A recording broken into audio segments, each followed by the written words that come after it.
Okay, so while the camera just settles down, I'll explain why I'm on top of a roof surrounded by a solar farm. This is Miles. Hey guys, how are you? Mate, a lot of people asking me at the moment about solar panels, and I don't understand why people don't do it. So Miles runs the company. The name of your company is? Adapt Energy. Tell us a bit about Adapt. Yeah, so we're a local company. We're just based in Brisbane Road in Labrador. Over 10 years experience in solar, and just a real strong quality focus, a real care for our customer requirements, you know, designing the right system based on the customer's goals. There's you and my business partner Paul James. Right, and you both live in this Labrador area, right? Both live in Labrador. Okay, yep. Both bought houses in the last 3 or 4 years. Yep. Settled down, this is where you want to be. Exactly right, yeah. Okay. Setting up for the long term. Right. Long term is what he's done here. I hope you can see this. Like, there is absolute solar farm on top of his house. Talk to me about what we've got here. Yeah, so what we've got here is 52 panels on the roof, German engineered Q-cell panels.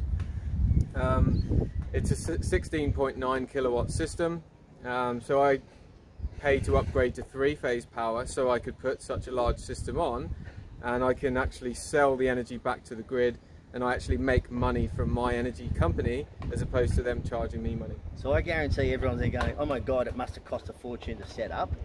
How much did this setup cost you? This setup would cost around about 15,000 if you include the 3-phase upgrade in that as well. Yep. And to give the people some idea, how much money are you making out of this a year, do you say? So I pay no power bills, which would be around about $500 a quarter, so about $2,000 a year.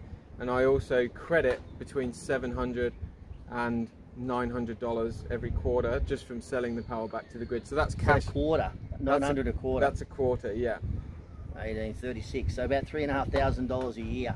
Yeah, I think if you were to be really conservative with this size system, you'd say you'd be able to comfortably save, you know, $4,000 to $5,000 a year in total. Okay, and it costs us how much to set up? 15. Yeah, around 15. So it pays for itself in 3 years. 3 years is the average. Okay, so that's this system, but let's say it's in general, as an average household. Yep. Let's say they put a 10 kilowatt system on the roof. Yeah. Give me some quick stats about that. Well, a lot of people are going for 6.6 kilowatt systems now on single phase, because a lot of companies are saying that that's the biggest you can go. But if you're quite a big user, you can step it up to a 10 or a 13 kilowatt. Okay. A 6 kilowatt system, you know, it's about $6,000. Can save you around about $1,800 to $2,000 a year. Now that's based on the current rebates they're getting, which is 17 cents or something, is that right? Yeah, that's based on, yeah, you can get 17 cents on single phase for a smaller system. Okay. You can get 11.5 for the big systems like this, anything above 10 kilowatts. Okay. But you're being charged about 20 to 24 cents per kilowatt hour for the electricity. So just to make it simple, because I know this, I've just got my head around this and I can't believe we all don't do it. Like, if you're going to be in your house for more than 4 years, you've got to put solar on, right? So when they were 58 cents, everyone jumped on the bandwagon. Yep. And then when it dropped down, everyone stopped doing it because they thought they weren't going to make money out of it. Would that be a fair comment? Yeah, exactly right. We get that same response nearly every day. Oh, it's not so good as what it used to be. The rebates aren't as good. But what's happened is the price of systems have come down so much that you can now buy a much bigger system, sell it back at a slightly lower rate, but still achieve the same, if not better, results. Because with a larger system, you can also have the freedom of being able to run the air conditioner a bit more. You know, we're in Queensland, it's hot. Instead of having that guilt factor of worrying about your aircon, I've got a 14 kilowatt ducted system. It's only a modest 3-bedroom house, but you are a show-off, aren't you? There's no doubt about it. But you love it. I can run it without any worries because I know it's covered off by the solar. So yeah. So does your company offer finance packages to people? Yeah, absolutely. Yeah. So if you do it on a finance package, like a lot of people say, yeah, I'd love to do that, but I haven't got 15 grand or I haven't got 7 grand to invest in solar. So you can actually do it as a no deposit green loan. So we install the system for you, no out-of-pocket expense whatsoever. And you're actually cash flow positive from day one because of the what you're putting back in the grid, right? Exactly right. So you don't pay any power, no, and then you're paying off the system at the same time. Exactly. You might save, you know, $40 a week, but the finance is only costing you $25 a week or something like that. So it's considerably cash flow positive over a 5-year term. If you want to do it over 3 years, you can kind of break even on your repayments and then be done with it. Save a bit of money on interest. Okay. but interest rates are pretty low. You might want to just draw down on your home loan, get some really, really good rates, and it will just pay for itself so quickly. It's basically someone can ring you, you'll install the system, they don't pay any money, and they're going to be in front from day one. Absolutely.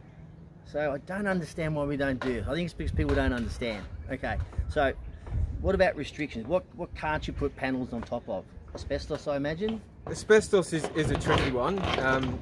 We have got installers with experience with working on asbestos, so it's a case-by-case basis. We can look at it. So you're allowed to put it on by law? You can put it on by law. You have to have an installer that's you know, done an asbestos awareness course and that kind of stuff. But look, asbestos is a tricky one, and generally speaking, it's best to get the roof replaced before putting a solar on, to be honest. Yep. But worst case scenario, it can be done? It potentially can be done. There's a lot of asbestos in this area, right? There absolutely is. My business partner Paul had an asbestos roof on his property.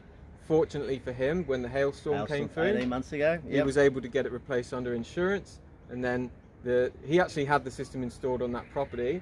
The Qcell solar panels that we installed are tested for extreme weather conditions, hail. They're tested in the James Cook University for cyclone conditions as well. So they actually protected the roof? They protected the roof, but around the roof got compromised. So the roof got replaced, the panels came down, and the same panels were reinstalled on that roof once it was replaced. Has he got as many panels as you? He's got 2 more than me. That must bug you, right? A little bit, yeah. Yeah, I thought it might. All right, so no reason why you shouldn't do it. You don't have to spend any money. You're making money. I just don't understand. If you're going to be in your house for more than 4 years, actually, if you're going to sell within 4 years, call me. But if you're going to be there for longer than 4, call him and put a solar system on, because you're absolutely crazy if you don't. Anything, last words?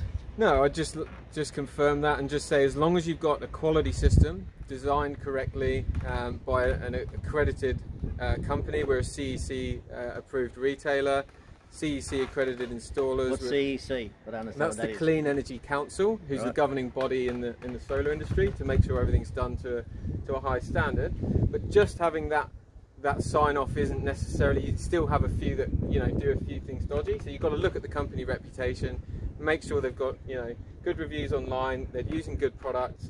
Bit of research. Where are your panels made? So these panels are made in South Korea.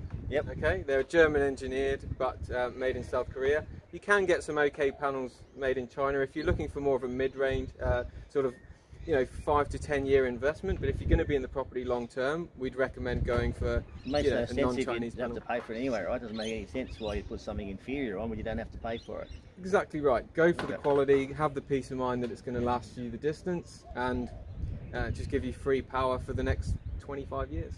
All right, that's all. Thank you, guys. I'm going to get off this roof somehow in the old RM Williams. I'll see you next week. Thank you. Cheers, guys. And I'm going to fall through the roof.